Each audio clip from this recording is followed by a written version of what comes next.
What's happening, y'all? Yeah, I know I missed last month. Just had a really busy month, and I didn't really listen to a whole lot of music that much. I mean, I did listen to music, obviously, and there's some albums I'm gonna be touching on this video that are from last month. Like half of the albums are from last month. When I do make these videos, I do try to like actively go back out to songs that like I do have saved, or just songs that I just discovered through YouTube. So, and I guess we'll start it off with KAYTRANADA's Timeless. And I haven't heard the full album to this. I've only heard, I think this song's called Drip Sweet, but the song that's obviously my favorite, and I'm sorry, but you knew that was gonna happen. But it's Witchy with Childish Gambino. I love Childish Gambino, but I've never heard this man on a beat where I've wanted to like just get up and dance like every time. Childish Gambino's performance on this track is amazing. I guarantee you by the end of the year, this is probably gonna be one of my favorite songs. And then I think it was the same week it came out. Ski Mask the Slump God dropped 11th Dimension. It didn't need to be a masterpiece. I kind of preferred Stokely, which is crazy to say because that album came out like 5 years ago. The fact that Ski Mask the Slump God hasn't dropped an album since 2018, that's pretty crazy. I was stuck between a couple songs on here though, where I was just trying to think of like, what song is my favorite? I really liked the song with Juice WRLD, but I feel like the song I've just been listening to more has been Monsters Inc. with Future. I think Future's performance is great. It's typical Future. I like the ATL Jacob beat. I didn't think that Ski Mask and Future would work this well on a song together. Not that like they have insane chemistry. Ski Mask is like my favorite part about this song. The only issue that I kind of have is I wish that he probably had a bit of a longer verse. Like it feels almost like it's a Future song, but then has a Ski Mask the Slump God feature. And then I think it was like the week after 11th Dimension came out, but Toliver, he dropped his highly anticipated album Heartstone Psycho. I think this might be his second best. I'm still someone who prefers the very dreamy psychedelic kind of feeling of Life of a Dawn, but Heartstone Psycho being an album where he's kind of moving in a different direction with this album, especially with like a lot of like some of the like rock samples that are on here, especially on a song like Tore Up. But it works for him. It really does work, and obviously that was apparent when you heard Bandit, and when he also released Attitude as well. For me, my favorite song on the album has to be Glock. It's like an easy one for me. What sells this song is that Whitney sample, and the hook on this is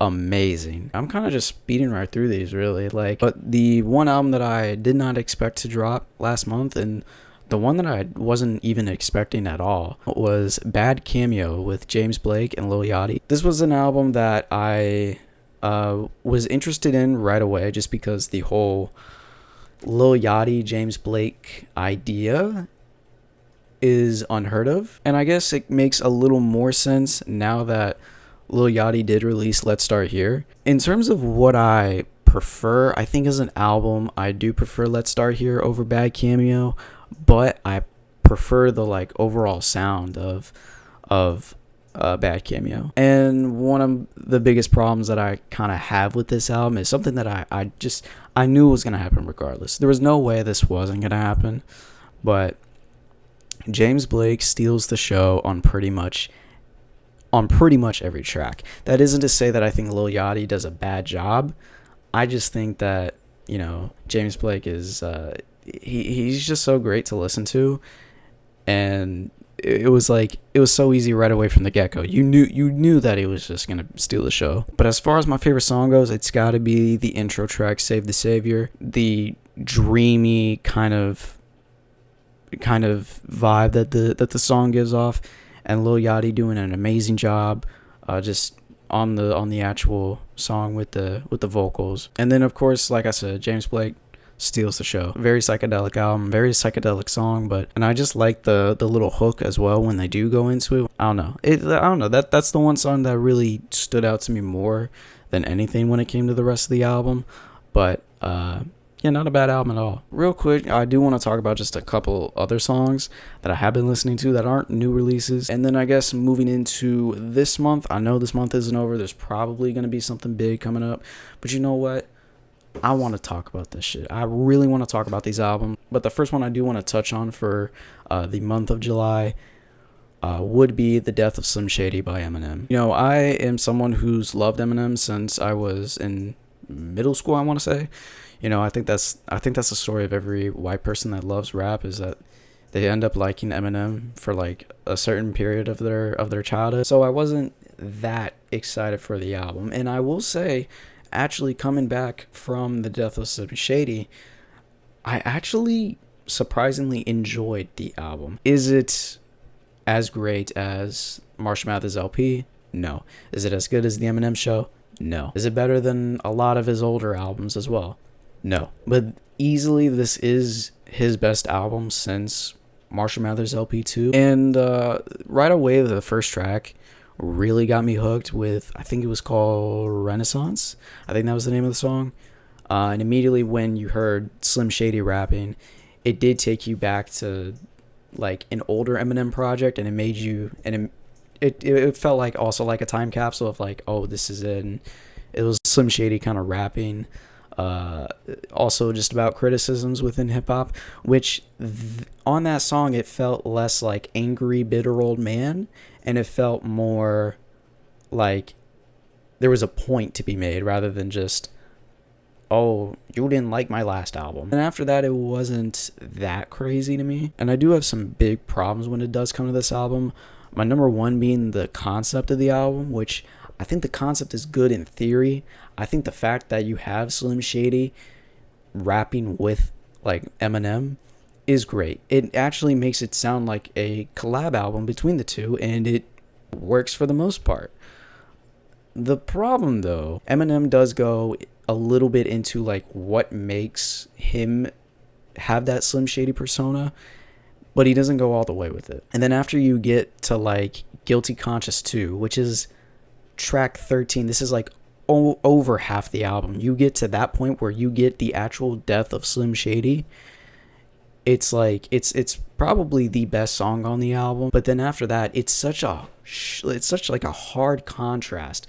It's such a hard contrast to what you got before him, where he's talking about Christopher Reeves being disabled and then Gen Zers and all this other stuff, and then it goes right into this later portion of the album where it's like a love letter to Haley, you know, and how, oh, you know, don't be afraid when I do pass on. And those songs that are the emotional ones are great, but for the consistency of the album, it's so sharp and it just goes away. The last skit in particular, that's like the weirdest one of them all, just because it was a funny skit, yes, but it was something. You had a skit like that and it immediately cuts to sad song right after it. For the final track, it was very strange. And then lastly, the only other problem that I do have with this album has to actually be for when it did release, there were hidden features. Ironically, I think this is the only case in which I've ever listened to an album that has hidden features and like not like the fact that it has hidden features, because there are no features on this album that are like shocking at all. The only one that's actually shocking is JID. And the reason why I think that hidden features are important and why they do work for an album is that they create moments. Take Utopia, for example. I will never forget when I heard Cardi on Fiend for the first time. Or I will never forget when I heard Drake on Meltdown. I'll never forget when I heard Future and SZA on Telekinesis. But Cardi being like the main example, it was such a huge moment, because all of a sudden Cardi comes out of nowhere and he introduces this new sound, and you're not even sure if it's Cardi or not. Shit, we'll even go Birds in the Trap Sing McKnight. That album still has hidden features. I'm still shocked that there's an Andre 3K feature on the ends, but even We Don't Trust You, that had hidden features, that created moments. When you hear Cardi for the first time on Type Shit, for the moment when you hear Kendrick on Like That, the moment when you hear Rick Ross on Everyday Hustle, those are moments. This album only had one moment with hidden features, and that was on the song Fuel with JID, which has been the song I've actually been listening to the most. I'm gonna say it, JID, he killed that shit. He did an amazing job on that song, and I would even say that I think that he did a better job than Eminem on this song. That isn't to discourage Eminem on this song. I actually think Eminem does have a great verse. There is also one aspect of Eminem that has kind of bothered me the past decade, where Eminem has these songs where he just raps really fast and is just kind of saying nothing. You know, it's more of like it's more of him rapping fast just to prove that he's still a great rapper. JID is like a perfect example of rapping fast, but he's also like saying something. Like the bars are actually clever and good. And then as for this past Friday, Denzel Curry dropped King of the Mischievous South Volume 2. The fact that, you know, we got something more serious when it came to Taboo, and then he went into, you know, Unlocked and I'm forgetting the name of the other album, but those were being more like kind of hype albums and more like he's not taking himself that seriously. And this is another case where in Melt My Eyes See Your Future, it was pretty serious subject matter.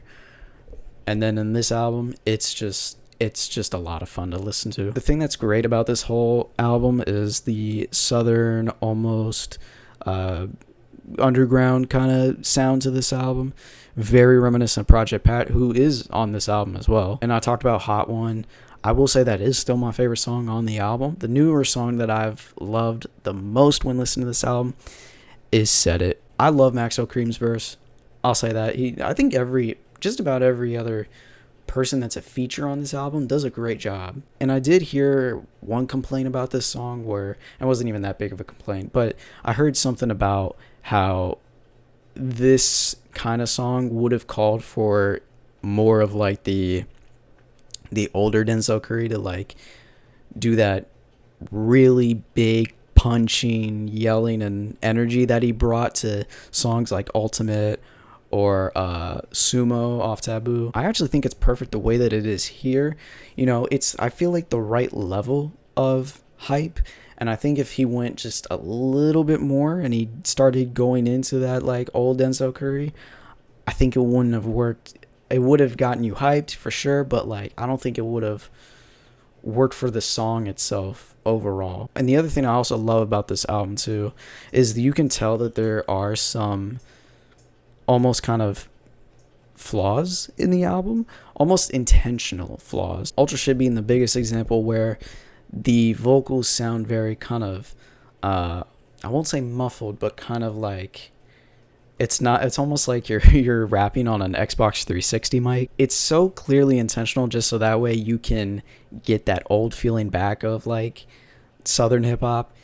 And I know that has been a trend quite recently, especially with Suicide Boys. And then this next album, you already know, this is going to be the one where I'm probably going to spend the most time on it. And this is probably why I kind of sped through all those other songs and albums. But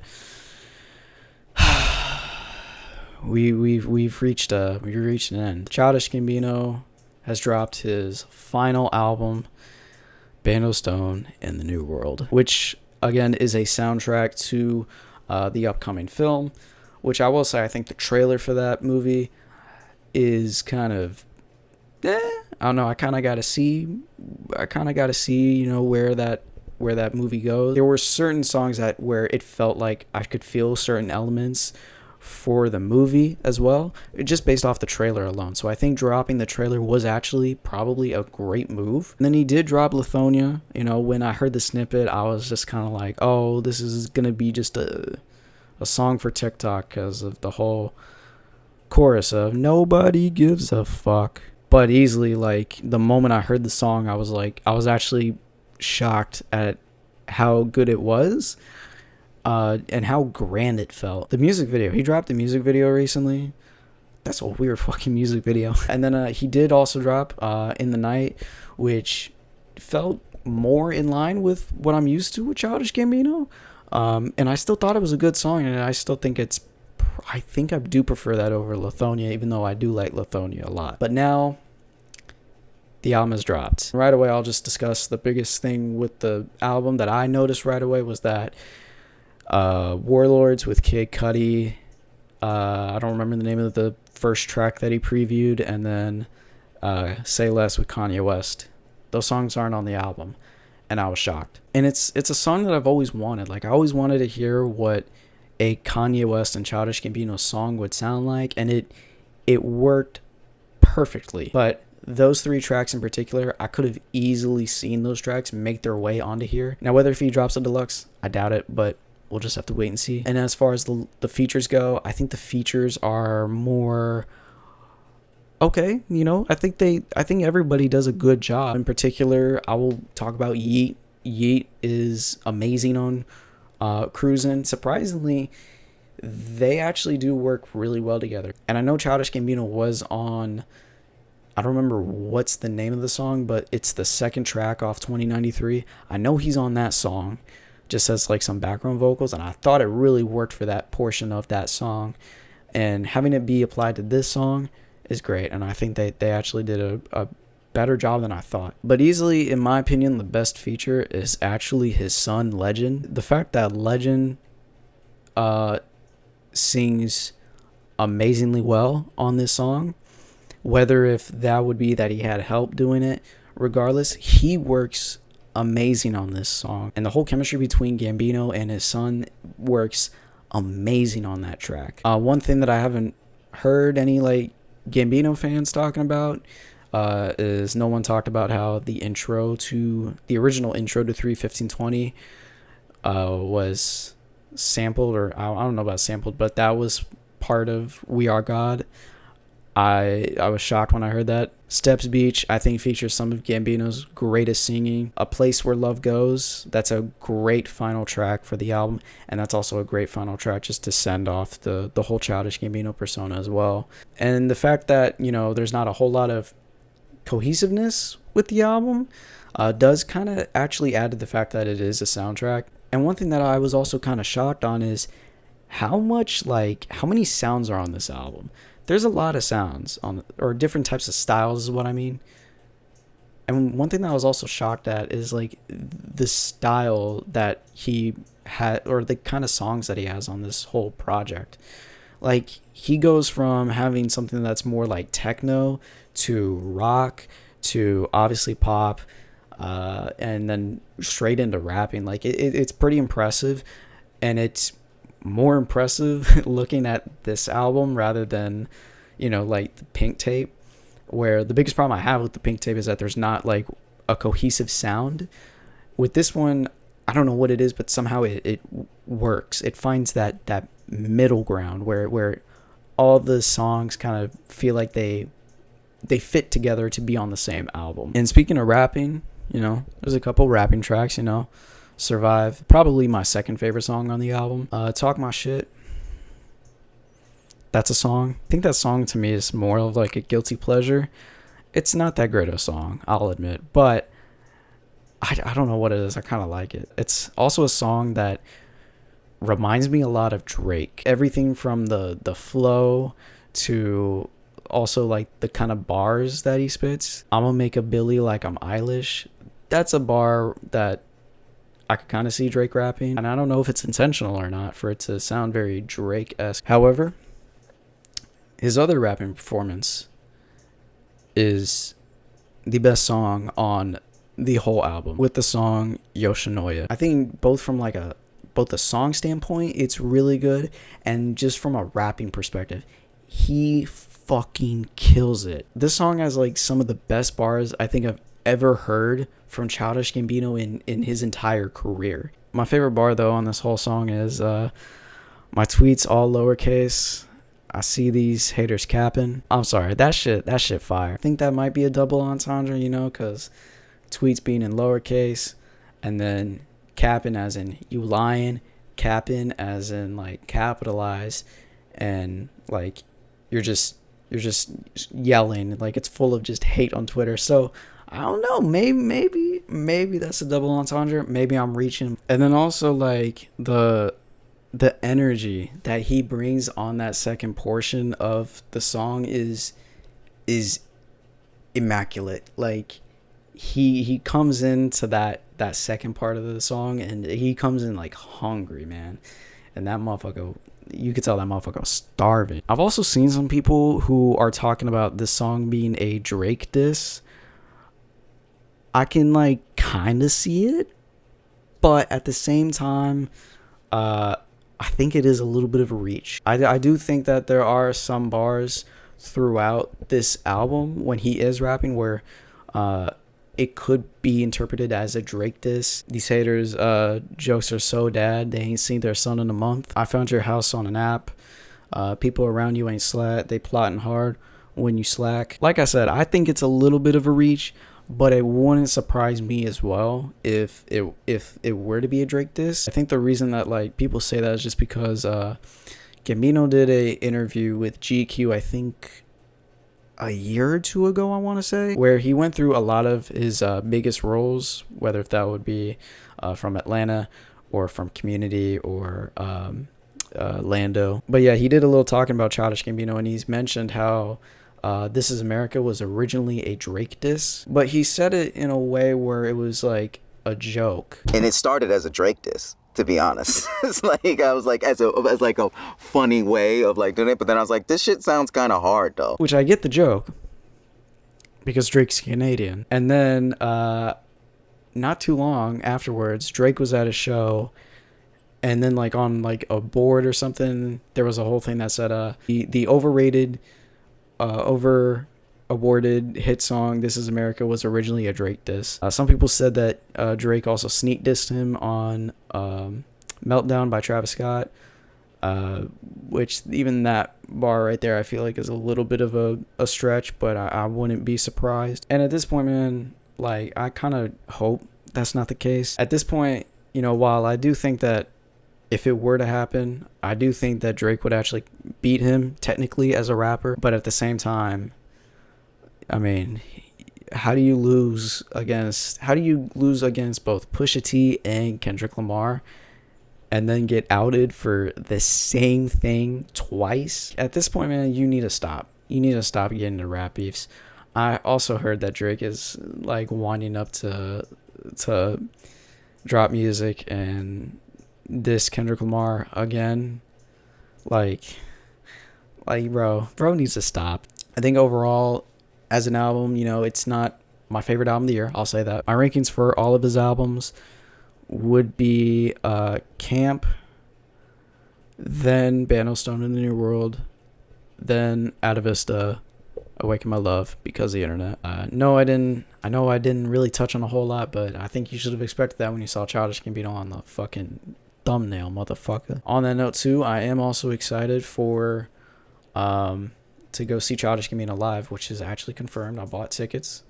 Super excited to go see him live. But yeah, what a send off to bro's career. You and your little Bieber edging in the back of your RAV4 in the car park of Bookedebebuh.